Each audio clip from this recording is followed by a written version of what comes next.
Hello बच्चों, welcome back to Dream Chemistry Classes. Please subscribe this channel. देखिए, आज के इस वीडियो लेक्चर में हम बात करेंगे क्लास 8 मैथ की जो प्रखर कार्य पुस्तिका है उसका कार्यपत्रक नंबर 42 तक जो कार्यपत्रक हैं वो अपने लास्ट वीडियो तक हो चुके हैं और वो आपको ड्रीम केमिस्ट्री क्लासेस पे अवेलेबल हो जाएंगे। अभी देखिए, इस जो कार्यपत्रक है इसके अंदर गुणा और भाग के क्वेश्चन होंगे। जैसे फर्स्ट क्वेश्चन है, यदि एक डिब्बे में 2 दर्जन कप आते हैं तो 16 डिब्बों में कुल कितने कप आएंगे। ठीक है ना। तो हम जानते हैं एक दर्जन में कितने कप होते हैं, 12 होते हैं। तो 2 दर्जन में कितने हो जाएंगे, 24 हो जाएंगे। क्या हो जाएंगे, 24 हो जाएंगे। और एक डिब्बे में कितने आ गए, 24 कप आ गए। तो 16 डिब्बों में कितने आएंगे, तो हम इसको 16 से मल्टीप्लाई कर देंगे और अपना आंसर आ जाएगा 384। ठीक है ना। नेक्स्ट क्वेश्चन, एक दर्जी 2 घंटे में एक स्कूल ड्रेस सिलता है। यदि एक दिन में वह 10 घंटे काम करता है, 10 घंटे सिलाई करे तो 100 दिन में कितनी ड्रेसें सिलेगा। देखिए, एक दिन में वह कितने घंटे, 10 घंटे। तो 100 दिन में कितने घंटे हो जाएंगे उसके टोटल, 1000 घंटे हो जाएंगे। कितने घंटे, 1000 घंटे। और वो 2 घंटे में कितने सिलता है, एक सिलता है। तो 1000 में जब 2 का भाग लगा देंगे तो अपना आंसर आ जाएगा 500, यानी 500 ड्रेस वो 100 दिन में सिल देगा। ठीक है ना।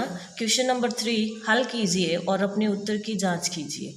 हमें क्या करना है, 44,366 को 70 से गुणा करना है। यहाँ पे 44,366 को हमने 70 से इस तरह से लिख करके गुणा कर दिया तो अपना आंसर है वो क्या आ गया, देखिए 21,05,620 आ गया। ठीक है। इसी तरह से ख जो है 65,580 को 12 से मल्टीप्लाई करना है। तो जब मल्टीप्लाई करेंगे तो अपना आंसर है वो आ जाता है 7,86,960। इसी तरह से ग में है 63,936 को 18 से मल्टीप्लाई करना है। जब मल्टीप्लाई करेंगे तो अपना आंसर आ जाता है, देखिए 11,50,848 आंसर आ जाता है। ठीक इसी तरह से क्वेश्चन नंबर 4 है अपना, भाग दीजिए और गुणा द्वारा अपने उत्तर की जांच कीजिए। हमें क्या करना है, भाग देना है। यहाँ पे क्या करना है, भाग देना है और फिर गुणा करके अपने उत्तर की जांच करनी है। किस तरह से, देखिए सबसे पहले हम यहाँ पे भाग दे रहे हैं 37,444 में, किसका, 12 का। तो 12 का जब भाग देंगे तो हमारे पास में भागफल कितना आएगा, 3,120 आएगा। ठीक है ना। फिर हमें गुणा द्वारा उत्तर की जांच, यानी 3,120 को गुणा हम किससे करेंगे, 12 से करेंगे। तो अपना आंसर क्या आएगा, यही आएगा। ठीक है ना। इसी तरह से 8,012 में हमें भाग देना है किसका, 10 का भाग देना है। तो अपना आंसर आ जाता है 1801। ठीक है ना। और शेष पल यहाँ पे रह जाते हैं, 2 शेष पल रह जाते हैं। इसी तरह से ग में है 40,535 में आपको भाग देना है 13 का। भागफल अपना आता है 3,118 और शेषफल क्या रह जाता है, ये रह जाता है। यानी आपको इसमें जब उत्तर की जांच करनी हो तो क्या करना पड़ेगा, देखिए 3,118 को गुणा करना है 13 से। ठीक है। तो कितना आ जाएगा, देखिए जब हम इनको 13 से गुणा करेंगे तो यह आ जाता है 4,534 और जो शेष पल रहा है वो इसमें ऐड कर देना है। तो यह आ जाता है 4,535 आ जाता है। ठीक है ना। इस तरह से हमें उत्तर की जांच करनी होती है। फिर क्वेश्चन नंबर 5, सुनीता के पापा एक पार्क में सुबह 2 और शाम को 2 चक्कर लगाते हैं। यानी दिन में टोटल कितने चक्कर लगा दिए उन्होंने, 4 चक्कर लगा दिए। यदि उन्होंने जून के महीने में हर दिन इसी तरह चक्कर लगाए तो बताइए पूरे महीने में कुल कितने चक्कर लगाइए। ठीक है ना। तो हम जानते हैं जून के अंदर दिन कितने होते हैं, 30 दिन होते हैं जून महीने में। तो 30 को हम 4 से गुणा कर देंगे तो 120 चक्कर आ जाएंगे, ये आंसर हो जाएगा। ठीक है ना। इस तरह से कार्यपत्रक जो 43 है वो कंप्लीट हो जाता है। इसके बाद में हम बात करते हैं अपना जो आकलन है 7 उसके बारे में। तो देखिए जो आकलन 7 है वो क्या कह रहा है, संख्या 3,68,075 में जीरो का स्थानीय मान होगा। देखिए जीरो का स्थानीय मान हमेशा जीरो ही होगा, वो चाहे कितने ही कहीं पर भी हो। विस्तारित रूप ये क्या संख्या है अपनी 20,000 और प्लस ये इकाई, दहाई, सैकड़ा, हजार, 10,000, लाख, 3,80,000 प्लस 8 की संख्या होगी। तो इसमें देखिए सबसे पहले कौन सी संख्या आएगी अपनी, ये वाली आएगी, क्योंकि ये 3 लाख है तो लाख पे कितना आएगा, 3 आएगा। तो लाख 3 पे देखिए इसमें देखो, फिर इकाई में हम जानते हैं 8 आएगा और दहाई में भी 8, तो इकाई दहाई दोनों में क्या आ रहा है, 8 आ रहा है। फिर देखिए इकाई, दहाई, सैकड़ा, हजार, सैकड़ा हजार पे दोनों पे कुछ नहीं है, तो सैकड़ा और हजार पे बिल्कुल जीरो है। और फिर लाख, यहाँ पे 10,000 पे कितना आ रहा है, 2 आ रहा है, और लाख पे कितना आ रहा है, 3 आ रहा है, इसलिए हमारा आंसर हो गया ये। इसी तरह से संख्या 9 करोड़ 9 लाख को अंकों में लिखते हैं, 9 करोड़ 9 लाख 9 को। तो हम यहाँ पे देखिए इकाई, दहाई, सैकड़ा, हजार, 10,000, लाख, 10 लाख, करोड़, यानी 9 करोड़ 9 लाख 9, ये अपना आंसर हो गया। किस संख्या में अंक 5 का स्थानीय मान सर्वाधिक है, तो देखिए जितना आगे 5 है उतना ही उसका स्थानीय मान हो जाएगा। जैसे इसमें बात करें इकाई, दहाई, सैकड़ा, हजार पे 5 है, इसमें देखो इकाई, दहाई, सैकड़ा पे 5 है, इसमें इकाई और दहाई पे 5 है, लेकिन इसमें देखो इकाई, दहाई, सैकड़ा, हजार, 10,000 पे 5 है, यानी इसमें 1000 पे है और इसमें 10,000 पे है, यानी इसका स्थानीय मान ज़्यादा होगा। ठीक है, और इस तरह से समझने की बात है। आप डायरेक्ट अगर ट्रिक से देखें तो देखो 5 के आगे 4 संख्या है तो 5 के आगे 4 जीरो इसमें आएंगे। ठीक है, नेक्स्ट है क्वेश्चन नंबर 5। खाटू श्याम जी मेले में 3 दिनों में कुल इकाई, दहाई, सैकड़ा, हजार, 10,000, लाख, 2 लाख श्रद्धालु आए। कितने, 2 लाख श्रद्धालु आए। यदि पहले दिन 90,052, दूसरे दिन 60,389 श्रद्धालु आए तो तीसरे दिन कितने श्रद्धालु आए। तो देखिए हम बात करेंगे टोटल श्रद्धालु 3 दिनों में इतने आए, दोनों का हमें पता है, तो इसमें से इन दोनों का जोड़ करके माइनस कर देंगे तो हमारे तीसरे दिन के श्रद्धालु आ जाएंगे। तो हमने क्या किया, यहाँ पे 2 लाख ये रहा अपना, 2 लाख में से 90,052 और 60,389 को जोड़ करके माइनस किया है तो अपना आंसर आ जाता है 49,559, यानी तीसरे दिन इतने श्रद्धालु आएंगे। क्वेश्चन नंबर 6 है, एक पुस्तक विक्रेता ने 25 रुपये प्रति अभ्यास पुस्तिका की दर से 360 पुस्तकें, अभ्यास पुस्तिकाएँ और 46 रुपये प्रति पुस्तक की दर से 135 पुस्तकें खरीदी। उसने इनके लिए 15,000 रुपये नकद दिए। बताओ अब उसे कितनी राशि शेष देनी रही। तो उसने कितने रुपए दे दिए, 25 और 360 अभ्यास पुस्तिकाएँ, 25 रुपये प्रति अभ्यास पुस्तिका, तो 360 गुणा 25 तो इनकी रेट हो गई, फिर प्लस और 46 इंटू 135, इन 135 पुस्तकों की रेट हो गई तो इनको गुणा कर लिया।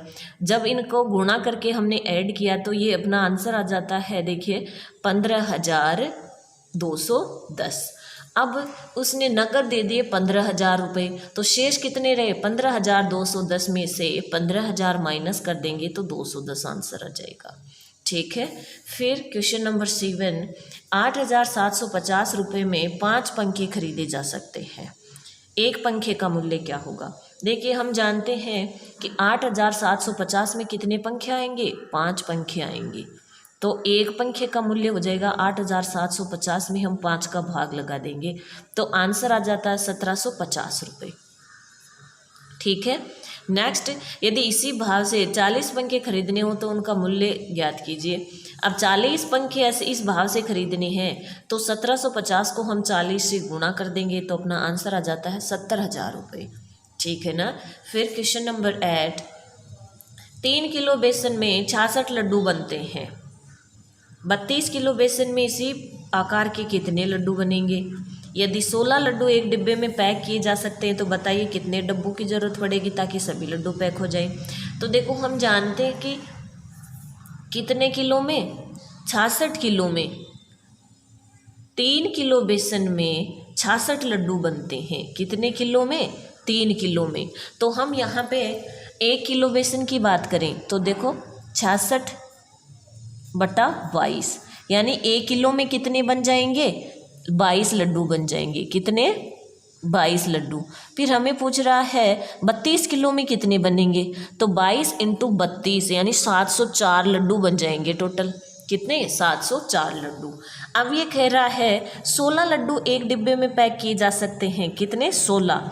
तो इन टोटल लड्डुओं को पैक करने के लिए कितने डब्बों की ज़रूरत पड़ेगी, तो 704 में 16 का भाग लगा देंगे तो ये आ जाएंगे 44 डिब्बे। ठीक है ना।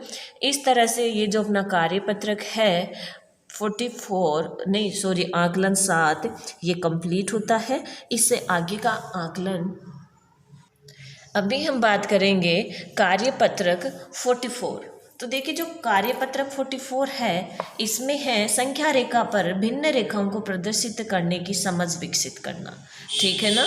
ये है दी गई संख्या रेखा पर निम्नलिखित भिन्नों को प्रदर्शित कीजिए। संख्या रेखा पे हमें भिन्नों को प्रदर्शित करना है। ठीक है ना। तो देखिए जैसे ये पहला क्वेश्चन है इसका 3/5, 8/5, 9/5, 10/5, यानी हर सभी का सेम है। ऊपर वाला होता है अंश और नीचे वाला होता है हर।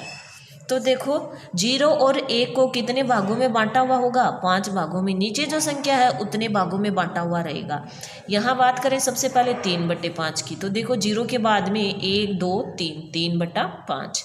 फिर यहाँ पे देखो 1 2 3 4 5, यहाँ पे हो गया 1/5/5 हो गया। क्या हो गया, 5/5। यहाँ 6/5, यहाँ 7/5 और यहाँ हो जाएगा 8/5। फिर आगे 9/5 और ये 10/5। यहाँ पे बात करें देखिए 0 और 1 के बीच में कितने खाने होंगे, 10 खाने होंगे, क्योंकि नीचे 10 लिखा हुआ है सब में। तो अब हम यहाँ पे 0 के बाद में जो दूसरा खाना है वहाँ पे लिख देंगे 2/10। जो 5वां खाना है 5/10, 8वां खाना है 8/10 और 10वां है वहाँ पे 10/10। ठीक है। और 10/10 को अगर हम इस तरह से देखें तो 1 आता है ना, तो यहाँ पे 1 भी आ सकता है। क्वेश्चन नंबर 3 है देखिए 7 नीचे आ रहा है, यानी 0 और 1 का जो पार्ट है उसको 7 भागों में बांटा हुआ है इस तरह से। ठीक है ना। तो यहाँ पे जो सबसे पहला खाना है वहाँ पे 1/7, तीसरे खाने पे 3/7, छठे पे 6/7 और 8वें पे 8/7। इसी तरह से क्वेश्चन नंबर 4 1/4, यानी 0 और 1 को बीच का जो भाग है उसको 4 भागों में बांटा हुआ है। पहले खाने पे आ जाएगा 1/4, फिर तीसरे पे आ जाएगा 3/4, चौथे पे 4/4 और 7वें पे आ जाएगा 7/4। ठीक है ना। इस तरह से हम इनको संख्या रेखा पे शो कर सकते हैं। क्वेश्चन नंबर 2 आकृति के छायांकित भाग के लिए भिन्न लिखिए और उसे संख्या रेखा पर दर्शाइए। तो देखिए छायांकित भाग सबसे पहले हमें भिन्न बनानी है, तो जितने छायांकित भाग हैं उनको हम ऊपर लिख देंगे 3 और टोटल भाग हैं उनको हम नीचे लिख देंगे /6। फिर संख्या रेखा पे इनको शो करेंगे तो देखो 3/6, तीसरे खाने पे क्या आ जाएगा 3/6 आ जाएगा। इसी तरह से बात करें इसकी तो इसमें छायांकित भाग कितने हैं 1 2 3 4 5 और टोटल भाग हो गए 6 7 8, 5/8 और 5वें खाने पे क्या आ जाएगा 5/8 आ जाएगा संख्या रेखा पे। इसी तरह से इस क्वेश्चन नंबर 3 की बात करें तो देखिए छायांकित भाग 1 2 3 4 5 6, टोटल भाग हैं 16, जैसे 4 4 8 4 12 4 16, तो 6/16 और यहाँ पे संख्या रेखा पे जो 6वां भाग है वहाँ लिख देंगे 6/16। इसी तरह से क्वेश्चन नंबर 3 भिन्न संख्याओं 2/6, 3/6, 5/6, 4/6 और 1/6 को संख्या रेखा बनाई कर दर्शाइए। तो देखिए यहाँ पे नीचे 6 लिखा हुआ है, तो हम 0 और 1 के बीच का जो भाग है उसको हम 6 बराबर भागों में बांट देंगे। ठीक है ना। 1 2 3 4 5 6। पहला जो खाना होगा वहाँ पे 1/6, दूसरे खाने पे 2/6, तीसरे पे 3/6, चौथे पे 4/6 और 5वें पे 5/6। ठीक है ना। ये अपना क्वेश्चन हो गया। इसी तरह से अपना जो कार्यपत्रक 45 है उसको देखते हैं। तो 45 के अंदर भी देखिए भिन्नों से रिलेटेड क्वेश्चन है, समतुल्य भिन्नों को बताना है हमें। तो देखिए क्या क्वेश्चन है, आकृति के छायांकित भाग के समतुल्य भिन्नों को लिखें और दूसरी आकृति को उसके बराबर छायांकित कीजिए। सबसे पहले यहाँ पे है, देखिए यहाँ पे लिखा हुआ है, ये आकृति बनाई हुई है और 1/3, तो 1/3 की समतुल्य भिन्न 2/6। देखिए समतुल्य भिन्न निकालने के लिए हम क्या करते हैं, सबसे पहले उस संख्या के ऊपर और नीचे यानी कि अंश और हर में 2 का गुणा कर देते हैं, फिर 3 का कर देते हैं, फिर 4 का कर देते हैं। इस तरह से किसी भिन्न के ऊपर और नीचे की संख्याओं के गुणज से उसको गुणा किया जाता है तो वो उसकी समतुल्य भिन्न होती है। जैसे 1 को 2 से गुणा किया, 2 आ गया, फिर 3 को 2 से किया, 6 आ गया। ठीक है, ये इसकी समतुल्य भिन्न हो गई। अब अगर यहाँ डायग्राम की बात करें तो ये जो भाग है इसके बीचों बीच एक लाइन खींच देंगे, ये हो गया इसका मतलब डायग्राम से शो। फिर अगला है 3/5, तो 3/5 की समतुल्य भिन्न को इसमें छायांकित भाग 1 2 3, टोटल भाग 5, तो 3/5। अब इसकी समतुल्य भिन्न 3 को 2 से गुणा किया 6, 5 को 2 से किया 10, 6/10। और चित्र में अगर बात करें तो यहाँ बीचों बीच इसके एक इस तरह से बना करके ये लाइन खींच देंगे, तो देखो 6/10 ही होंगे, 1 2 3 4 5 6 और नीचे आ जाएंगे 10। इसी तरह से ये वाला क्वेश्चन है, इसमें देखो 6/12 है समतुल्य भिन्न, तो हम इनका आधा भी कर सकते हैं, इनका आधा भी कर सकते हैं, और क्या कर सकते हैं, इनको ऐसे सॉल्व भी कर सकते हैं, जैसे 6 एकम 6 और 6 दूनी 12 यानी 1/2 भी हम इसको लिख सकते हैं। तो 1/2 के लिए हम डायग्राम कैसे बनाएंगे, नीचे टोटल भाग हम 2 बना देंगे और 1 को हम कलर्ड कर देंगे। ठीक है, इसी तरह से इसका जो घ है उसमें 1/2 ये रहा 1 और टोटल भाग 2, 1/2। 1/2 की समतुल्य भिन्न हो गई 2/4, 2/4 के लिए डायग्राम हो गया ये। इसी तरह से 1/3, 1/3 की समतुल्य भिन्न 2 को गुणा करो, इसको भी 2 से गुणा करो, तो 2/6 और 2/6 का डायग्राम बनाएंगे तो 2 भाग को कलर्ड कर देंगे और टोटल भाग हम इसमें 6 बना देंगे। ठीक है, इसी तरह से इसका क्वेश्चन नंबर 2 है, उसको देखो, नीचे दी गई भिन्नों की 2 समतुल्य भिन्न लिखिए। हमें इन्हीं की समतुल्य भिन्न लिखनी है। जैसा कि मैंने पहले आपको बताया है, हम क्या करेंगे, सबसे पहली समतुल्य भिन्न निकालने के लिए ऊपर नीचे 2 से गुणा कर देंगे, तो 3 दूनी 6, फिर 4 दूनी 8, फिर अगली समतुल्य भिन्न निकालने के लिए 3 से गुणा कर देंगे ऊपर और नीचे, 3 तिया 9 और 4 ती 12। इसी तरह से ख में देखो 3 दूनी 6 और 6 दूनी 12, फिर 3 इसको 3 से गुणा कर देंगे। ठीक है ना, तो 3 तिया 9 और 6 ती 18। इसी तरह से 4 दूनी 8, 8 दूनी 16, 4 तियाँ 12 और 8 तियाँ 24 और 5 दूनी 10 और 12/24 यानी 10/24 और 5/10 क्या समतुल्य भिन्न है। तीसरी भिन्न निकालने के लिए इसको 3 से गुणा कर देंगे, तो 5 ती 15 और 12 तियाँ 36। ठीक है, इसी तरह से क्वेश्चन नंबर 3 है, नीचे दी गई कौन कौन सी आकृति का जोड़ा समतुल्य भिन्नों को दर्शा रहा है, बॉक्स में सही का निशान लगाइए अन्यथा क्रॉस लगाइए। यहाँ पे हमें समतुल्य भिन्न देखनी है। पहले देखो ये है, तो इसको हम क्या लिखेंगे 1/2 और इसको क्या लिखेंगे 1/3, जो कि क्या नहीं है, समतुल्य भिन्न नहीं है, तो यहाँ क्रॉस लगा दिया। इसकी अगर बात करें तो ये हो जाएगी 2/3, क्योंकि छायांकित भाग 2 हैं और टोटल भाग 3 है। अगर इसकी बात करें तो ये हो जाती है 2/6, तो ये भी क्या है, समतुल्य भिन्न नहीं है, तो क्रॉस लगा दिया। इसी तरह से इसको देखो 1/4 और ये हो गई 2 टोटल भाग हो गए इसमें देखिए 8, 2/8, तो 1 को 2 से गुणा किया 2, 4 को 2 से किया 8। ठीक है ना, तो ये समतुल्य भिन्न है, तो हमने राइट का निशान लगा दिया। इसी तरह से क्वेश्चन नंबर इसका जो नेक्स्ट है, इसमें देखो इसको लिखेंगे 1/3, इसको क्या लिखेंगे 2/4, जो कि आपस में समतुल्य भिन्न नहीं है, तो यहाँ पे हमने क्या लगा दिया, क्रॉस लगा दिया। इस तरह से जो अपना कार्यपत्रक 45 है वो कंप्लीट हो जाता है। अब हम बात करते हैं अपने कार्यपत्रक नंबर 46। तो देखिए 46 में समान और असमान भिन्नों की हमें तुलना करनी है। तो नीचे दिए हुए चित्रों में प्रत्येक प्रश्न में 2 चित्र हैं, उनके कुछ भाग को छायांकित किया हुआ है, क्या वो दोनों भाग बराबर हैं? उनके सामने बने खाली बॉक्स में हाँ या ना और पर सही का निशान लगाइए और दूसरे बॉक्स में भिन्नों के मान लिखिए। यहाँ पे हम बात करें सबसे पहले इस डायग्राम की, भिन्नों के नाम हमने यहाँ लिख दिया 1/3, ये 2/6। ठीक है, तो क्या ये दोनों छायांकित भाग क्या वो दोनों बराबर हैं? तो देखो ये दोनों बराबर हैं, 1 को 2 से गुणा किया 2 और 3 को 2 से किया 6, तो ये बराबर है। हाँ आ गया। इसी तरह से ये 3/4 और ये क्या हो गया 6/8, ये दोनों भी क्या हैं बराबर हैं। देखिए दोनों को 2 से गुणा करते ही क्या आ जाता है, ये वाली संख्या आ जाती है, तो यहाँ आ जाएगा हाँ। इसी तरह से इनमें बात करें, ये हो गई 1 सही 1/2 और ये भी देखो 1 सही क्या हो गई 1 2 3 4 और 4/8, तो 1 सही 4/8 भी इसको लिख सकते हैं। ठीक है ना, 4/8, तो 4/8 है इसको हम काट करके फिर 1/2 भी लिख सकते हैं। ठीक है ना, तो ये दोनों भी क्या है बराबर है। इसी तरह से इसको देखो 1/3 और 3/9, यानी 1 को 3 से गुणा किया और 3 को 3 से गुणा किया तो कितना आंसर आ गया, ये आ गया। तो यानी ये दोनों भाग भी क्या है बराबर हैं। क्वेश्चन नंबर 2 है, नीचे कुछ भिन्न संख्याएं दी हुई हैं, उनमें समतुल्य भिन्न के आधार पर रिक्त स्थान की पूर्ति कीजिए। जैसे 2/2 है तो 2/2 की समतुल्य भिन्न क्या हो जाएगी 4/4। यहाँ पे 4/4 ही क्यों आया, 3/3 क्यों नहीं आया, क्योंकि 4 यहाँ पे पहले से लिखा हुआ है।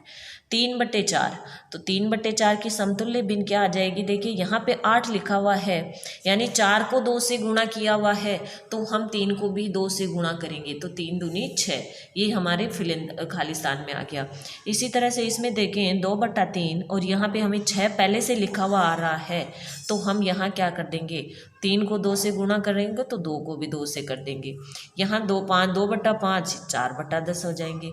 3/3 6/6, 4/6 12/18, 4/5 20/25। ऐसा क्यों, क्योंकि 4 को जब 5 से गुणा करते हैं तो 20 आते हैं, तो 5 को 5 से गुणा करते हैं तब 25 आते हैं। यानी इन संख्याओं को हमें बराबर संख्या से गुणा करना है। 5/6, तो ऊपर 30 पहले से लिखा हुआ है, तो 5 को 6 से गुणा करते हैं जब तब 30 आता है, तो 6 को 6 से करेंगे तो 36 आ जाएगा। इसी तरह से क्वेश्चन नंबर 3 है, निम्न भिन्नों का सरलतम रूप लिखिए। तो देखिए सरलतम रूप 3/4 यानी 3/12, तो 3 एकम 3 और 3 4 12, 4/6 है। 4/6 में दोनों संख्याओं में किसका भाग जा रहा है, 2 का जा रहा है, 2 दूनी 4 और 3 दूनी 6। इसी तरह से 8/24, तो 8 एकम 8 और 8 तियाँ 24, यानी हमें ये देखना है कि दोनों संख्याओं में किस संख्या का भाग जा रहा है और हमें वही संख्या लिख देनी है। इसी तरह से 9/21, तो दोनों में 3 का भाग जा रहा है, 3 तियाँ 9 और 3 7 21। इसी तरह 8/12, 4 दूनी 8 और 4 ती 12। 6/14, यानी क्या हो जाएगा, 2 का भाग चला जाएगा, 2 तियाँ 6 और 2 7 14। इस तरह से भिन्न से रिलेटेड कुछ क्वेश्चन थे, कुछ कार्यपत्रक के, जिनको हमने किया है। मिलते हैं नेक्स्ट वीडियो में नेक्स्ट कार्यपत्रक के साथ।